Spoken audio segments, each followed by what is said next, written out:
Hello, welcome back to a very special episode of Aetheral Space, 12.10, Drown. This might be the final episode, depending on what becomes of Darnell. I'm excited. Didn't you tell me a little bit about Ocean Hate? What did you say about it before? Oh, it was in the last chapter. It's where they brought down the Arcana Automatic, the Devil. And it basically poisoned all the oceans here. Let's do this. Okay. Be nice to me if the voices are off today. And I'm broadening the interpretation. Ocean Hate. Floating city of us. Abandoned. Supremacy space. The parakeet dipped its beak into the cup of tea. The cup itself was clutched in the hands of its owner, an older gentleman with gray hair and blue eyes, standing on the edge of the rooftop. He wore a smart jet-black suit with a white tie, providing the only hint of color on his person, apart from the white parakeet, of course. If not for the environment, the citadel of Pangloss, long since brought to ruin and rubble, one might have mistaken him for the prized butler of some wealthy family. The man's exquisitely groomed mustache twitched as he took in a deep breath of sea air. What should the voice be? I would think maybe gentle criminal-esque, if that works. Can you give me a quick sample? Well, maybe like this. Maybe like this. He's an older gentleman. 'Tis a shame, isn't it, Horatio? He said to his parakeet. We stand amid history, but can do nothing but fight in its shadow. How does that sound? Yeah. The parakeet chirped, and the man nodded sagely. You have a point, I suppose. This is the job we agreed upon, a task we had the freedom to accept or deny, and so have brought the results upon ourselves. I don't know why he keeps adding H's into his words. Alas, they say freedom is the cornerstone of this supremacy, don't they, Horatio? But what measure is freedom when it gives you no choice but to fight? He sighed before glancing over his shoulder. What do you think, young man? The young man, who'd been addressed, an eager warrior in tactical gear and a beanie, stopped, having been spotted right in the middle of sneaking across the rooftop. He swallowed nervously. He had no reason to, really. For the first 30 minutes of the inner melee, no combat was permitted. This was purely positioning and preparation time. Despite his obvious anxiety, the young man grinned. I'm just gonna make up a voice. Name's Cha Braxton. How about you? That's pretty much what I had in my mind, actually. Really? Yeah. Based. I hate telepathy. The old man smiled. King, it's not my name, but feel free to call me that. What can I do for you, Cha Braxton? Char tapped his finger next to his right eye. I got this ability, Bloodbath. It lets me see how strong people are just from looking at them. Oh! King raised his gray eyebrows. That sounds quite useful. Char nodded. Right? And looking at you, man, I can tell you're stupid strong. So I'm thinking, how about you and me partner up, Mr. King? You want to cut crystal meth? Let's cook, King. At least for the early parts, we can help each other out. Yo, Mr. King! Yo, Mr. King! What up, biatch? Leave it at home. King smiled thinly. Horatio hopped. We are gonna be shells of ourselves in the retirement home, just saying bits and pieces of random quotes. We will not make it. By that time, King I'll already have smiled. transferred my consciousness to an innocent child, don't worry. King smiled thinly once more, Horatio hopping onto his shoulder as he turned towards the young man. That's quite the enterprising attitude, he said kindly. It will serve you well in life, I think. But I think, in this case, you've perhaps bitten off more than you can chew. Huh? Char frowned. If I'm indeed as stupid strong as you say, King stepped forward. then why do I need you? Despite the menace in King's tone, Char still grinned that youthfully arrogant grin. I'm no weakling, old man, he insisted. I can help you just as much as you help me. If we just work together, we can... Look down. Char looked down. There, being pressed up against his throat, was a sharp and silver kitchen knife. He did not swallow. He very deliberately did not swallow, because it would slice if he did. The traveling gulp. You didn't even notice, did you? King asked softly, holding the knife against Shar's neck. I think you've underestimated the difference in our experience, my good fellow. Shar's eyes were fixed on the kitchen knife, but admirably he was not shaking enough for it to draw blood. You're not allowed to kill yet, he whispered. You kill me now, you get yourself disqualified. No point, man. Quite right, King replied, his eyes cold. But what if I was a maniac or some other kind of miscreant? Perhaps I'd cut your throat open for the fun of it, without thinking about the consequences. You didn't consider that, did you? You should never assume your enemy possesses the same sort of sanity as you. Shar slowly looked up from the knife to King's face. That's... Or, of course, I could simply remain in this position until the inner melee truly begins, and execute you once it's safe to do so. There are no shortage of options available to me should I possess wicked intentions. Do you understand? The subtlest, slowest nod. Now, King said kindly, this is what you're going to do. That bracelet you were given upon entry, Caravan, you're going to push down on its face and tell it you wish to surrender. But, a final foolish spark of defiance, King brought the knife a centimeter closer and snuffed it out. He spoke firmly. This isn't an arena you're ready for, young man. If you refuse to surrender, then I'll just do as I said and kill you myself. That would be a kinder death than some others would provide. Do you understand? Shar didn't answer straight away, but soon enough his trembling hand pressed down on the black bracelet on his other wrist. His voice was hoarse as he spoke, head angled up towards the sky. I surrender, he said bitterly.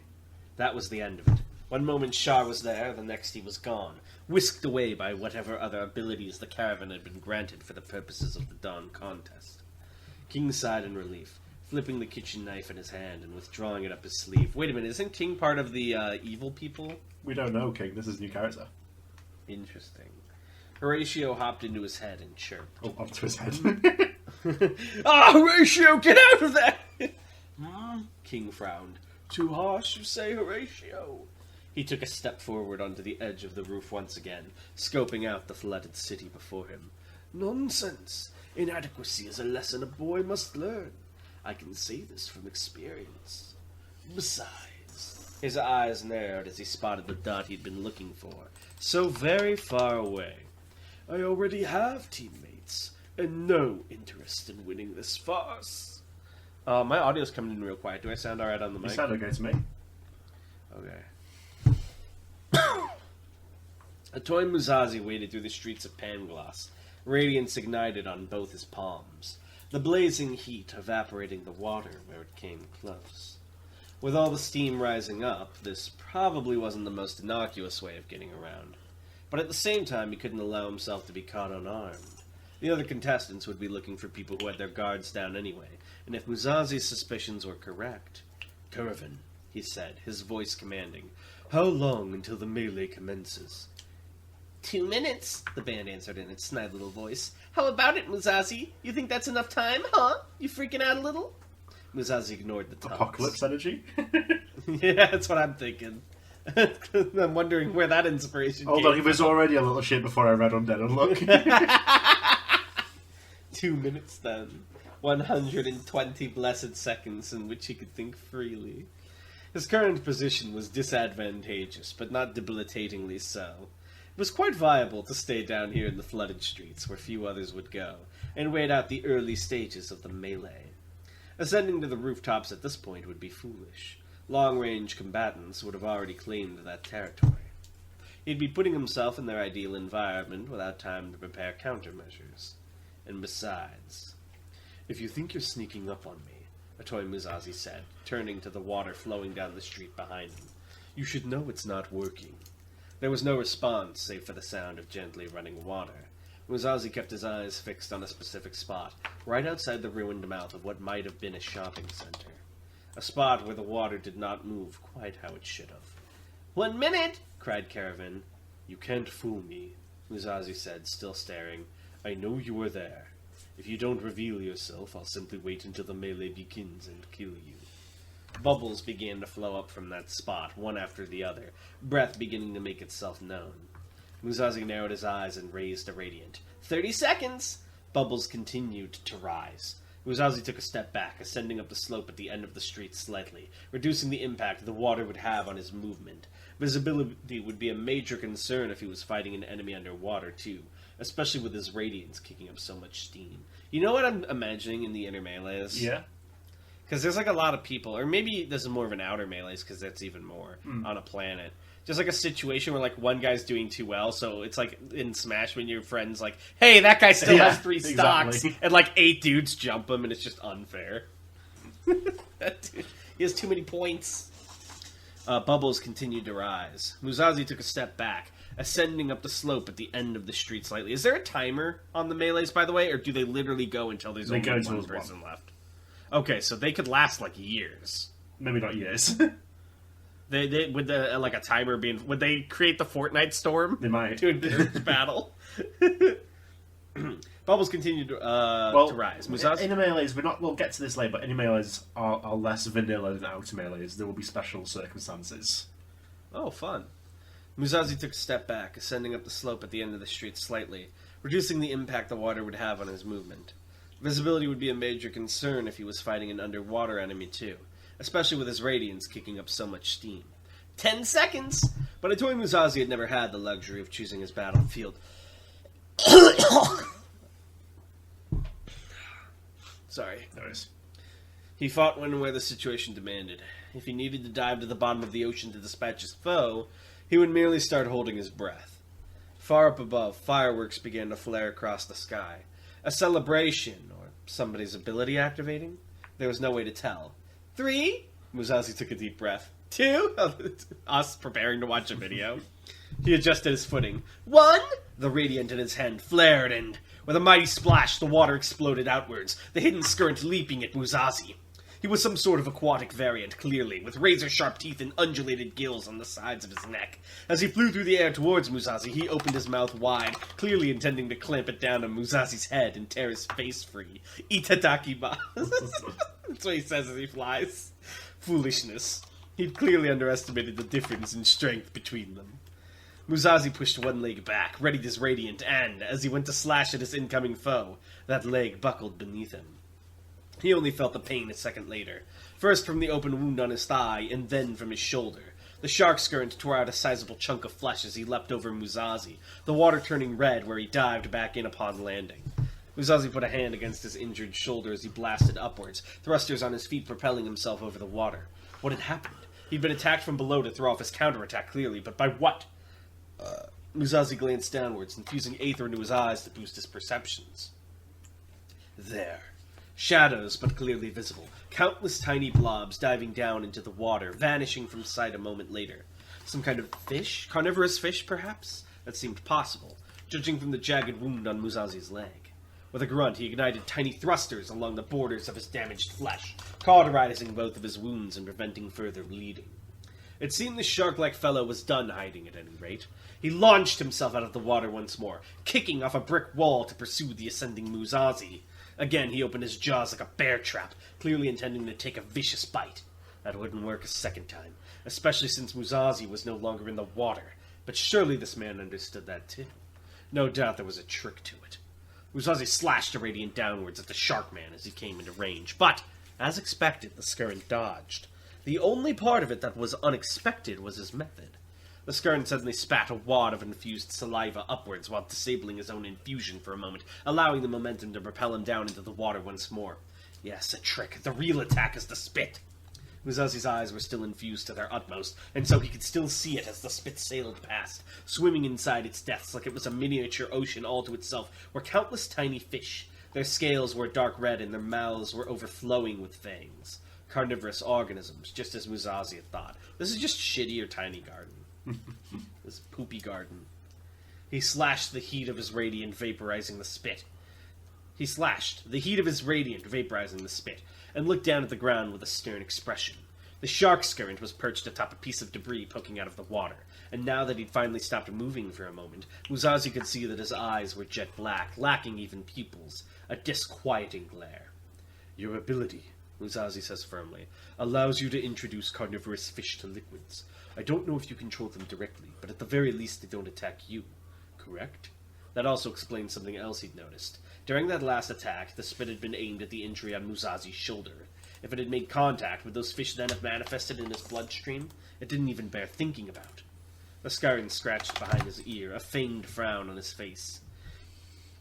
Voice? "Maybe like this, something like this. He's a bit rough."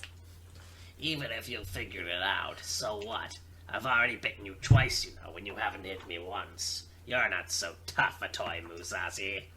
Musashi raised an eyebrow. "You've heard of me." A snicker. "You're famous, but you're nothing special. Nobody's ever survived a third bite, you know. It's impossible. 100%. Yuck percent." Yuck percent. Splendid. Musashi swiped his radiant through the air before him. "I'll be breaking a record then." He's ensuring he's going to get hit a third time.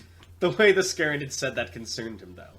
A secondary ability, perhaps? One that activated once the user landed 3 hits and would enact a penalty on the enemy? He wouldn't be discovering the nature of that penalty then. If death was that close to him, he'd have to slay it first. Radiant Lustrous! A toy Musashi had not realized he could do this before experimenting with his Radiant. His ability was to create thrusters possessing both heat and propelling force and attach them to objects. He could adjust both the heat and force of a thruster and could do so independently for each. That was how he created the Radiant, a thruster with maximum heat and no actual propulsive force, allowing him to swing it like a weightless sword. However, it still needed to originate from an object, in this case the palm of his hand. Indeed, Radiant Ray was a technique Musashi had not Radiant considered. Lustrous, that should be. Radiant Luscious was a technique Musashi had not considered. I knew it! I knew it was coming! Until he'd begun to broaden his own interpretation of his ability. I was literally... This is so funny. I wanted to ping you last night, but you were asleep. I was like, isn't broadening the interpretation totally an Aether thing, since so many things rely on consciousness? Because I was thinking about in Arc 9 how Dragon goes zooming through the train because he perceives it as, like, not part of the ground. Yeah. And I'm so glad this came up, because this confirms that for me. His thrusters could attach to anything, after all. What exactly was preventing him from attaching them to each other? 2 thrusters created simultaneously, with each other as their source. The result was simple and astounding. A spear of white... Like, is he doing fucking lightning spear from Dark Souls? Yeah, basically. Hell yeah! Is he a Sunbro? Would Musashi be a Sunbro? Absolutely. Fuck yes. A spear of white light appeared in Musashi's free hand, so bright he couldn't even look at it directly. Without another word, he hurled it at the Sharkman, the projectile tracing a path of white aether through the air. The Sharkman barked laughter as he dived backwards into the water, avoiding the Radiant Lustrous, but that was fine. It hadn't been intended as a weapon, but instead as a delivery device. As the Radiant Lustrous was embedded into the wall, the aether that Musashi had infused into it flowed downwards, until the very ground beneath them was coursing with his white light. This enemy no doubt intended to conceal himself beneath the water again. This is when that JoJo music plays, you know, yeah. As he, like, figures out the wind condition. Then leap out and strike Musashi when his attention was on the wrong spot. Foolishness. He'd been lucky enough to have that tactic work once. He should have been satisfied with that simple miracle. But, Musashi supposed, it was inevitable that a contest should have losers. Radiant ablaze! The water burst into blue light as dozens of radiants flared into existence beneath its surface, with the ground as their source. Immediately, the water began to bubble and froth, the heat from the thrusters pushing it to its boiling point. High above, Musashi watched the chaos with cautious eyes, pupils flicking this way and that as he waited for it. There! His skin red and burnt, the Scaran shot out of the water, his mouth open and ready to scream. He never got the chance. It was the slightest, subtlest wave of an arm. If one had seen it divorced from context, they wouldn't even be able to understand that it was an attack. But it was enough. With that one wave of the full moon's hand, his enemy's head was cleanly severed from their neck. Musashi watched, his expression grim, as the body and the head alike tumbled back down into the boiling water. That's one more sin for today. Popcorn. Oh, King observed, holding his binoculars up to his eyes. How vicious! He had repositioned himself into the boardroom of a ruined office building. This place had clearly once been extravagant, but time and disaster had taken their toll. The wall of the boardroom had a huge hole in it for one, opening up to the elements. But curses and blessings often came hand in hand. That also made it an excellent reconnaissance point after all. Behind King, the two unfortunates who tried to eliminate him lay dead on the floor, without so much as a wound on either of them. Their electric guitars, the armaments they'd used to channel the Aether, had been laid respectively on their chests. King was nothing if not a studious man after all. His seniors had often taught him to respect the dead. "What do you think, Horatio?" King murmured, watching as Itoy Musashi ignited the thrusters on his feet again, zooming off to his next battle. "Should we move in?" Horatio chirped. "Quite right," King nodded. "Best to let him tire himself out a tad more. We can keep ourselves concealed until a good opportunity presents itself. It's not as if we had any interest in winning this thing, after all." With another tweet of agreement, Horatio hopped up from King's shoulder, sitting down upon his head. Such a cheeky creature. King couldn't help but smile.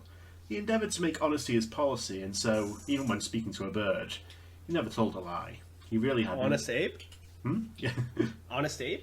He really had no interest in winning in a melee. He and his compatriots had been hired for one purpose and one purpose only: eliminate the full moon, Itoy Musashi, here and now. So it seems obvious, right, that they might have been hired by Clima or the body. But what if they were hired by Jergon? There's so many fucking people who want Musashi dead. I know, because I don't understand why you've made him so sad. He was hired by ever me, betrays him. Tanhoney paying them bills. Go ahead, my legion. Does Musashi have one friend in this world? Morgan? But is Morgan even his friend, or just like a respected comrade? That's a friend. Do they like go eat food and like laugh together, or do they just talk about work? Have they ever even watched a TV show in the same room? Probably.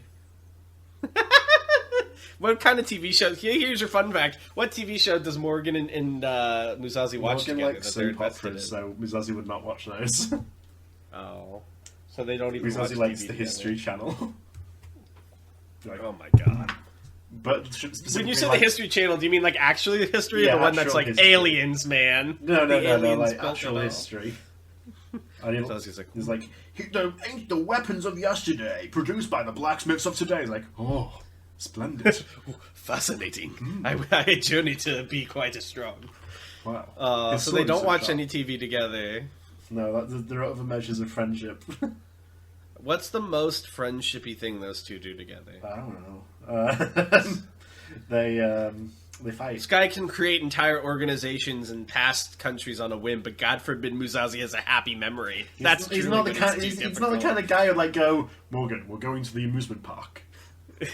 But Morgan wouldn't drag him anywhere. He's the clown's apprentice. He'd be like, "Come on, Musashi, we're going on a date today." Musashi would be like, "Oh, bother," and then he'd be dragged along. Come on, you can't think of one thing. This is so sad. All right, let me They spare probably you. sparred together. Oh wow. Well, it's they fucking Musashi enjoys it. Just because he's not a fucking TV head like you. He's like, how can they like each other? They've not even watched TV together. It's like his interests are fighting, getting stronger, He likes learning it. about his country. Does Musashi have a normal hobby? He likes Does he origami. He likes origami. There we go. Okay, how do you get into origami? When he was on his own in the spaceship before Marie, he needed something to do between missions on the long rides. There was a book that was like beginner's intro to origami, Yeah. and now 2 years later, he's like, they call him the origami killer because when he kills you, he puts a little origami on you. Oh, that's cute. What's his favorite origami thing to make? The swan. Nice. Classic. Alright. Perhaps we'll see the swan soon. Interestingly. Yeah. Perhaps. You won't get Anything this. else? You won't get what I mean by this until it happens. What do you mean? Don't worry about it. Any other fun facts you want to get off your chest? So, Sharkman. He had two abilities, basically. The first one is the one, basically, if he makes contact or like gets his Aether inside a fluid, he can just immediately infest it with like tiny piranhas. The So piranhas it's kinda scale based on the size of the liquid infused. So it's like Clash from JoJo. Yeah, but lots of them, and they just eat beats. Right, and then what's the second one? The second one is if he gets through your Aether defense and draws blood with 3 attacks, it spawns a massive fucking shark that's like of equivalent or slightly greater strength to the target. Nice. I love scaling abilities like that. The Supreme Shark would just be like planet sized. Yeah, but he wouldn't doesn't even have enough water to breathe in. He wouldn't be able to do it. He wouldn't be able to. Oh man. It's like, right, well, a biting contest. Well, my turn. Bite his fucking head off. Alright, well, thank you guys for watching. And actually, I have a question about that ability. Could you game it? So, like, for example, let's say you know of the ability. Before he draws blood the 3rd time, you turn off your Aether so you just have base human strength. Would it scale to that? Or does it scale to, like, the max you're able to get to? It scales to the strength at the time of the first attack. Oh, so if you, like, hadn't been channeling Aether when he surprised attacked you, it could still be a weak shark. Yeah. Okay. Interesting. Because that's the first attack is basically when his Aether like scans you. I got you. And gets an idea. All right, guys. Well, you heard it here first. Thank you so much for watching, and we'll see you next time. Bye. Bye.